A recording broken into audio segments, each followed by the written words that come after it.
Ito po ang DTF printer ng Genramol. Ang machine dito ay ginagamit ng 6 na araw na may total na 58 meters. Ito ang printer head, capping, head cleaning. Kada head clean, tinitignan natin yung capping tsaka head kung naglalapat. Rubber wiper, pinupunasan pagkatapos mag-head clean. Always. Nozzle check. Sabog. Ito ang kanyang white. Ink system ay tama lang. Waste tank nilinis kahapon September 22. ADR na may 220 volts. Ground wire. Andito yung mga use natin na stock.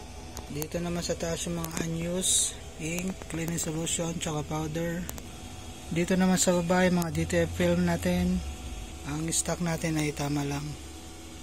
Records na nagamit, isang DTF cleaning solution, isang white ink, isang powder. Daily output.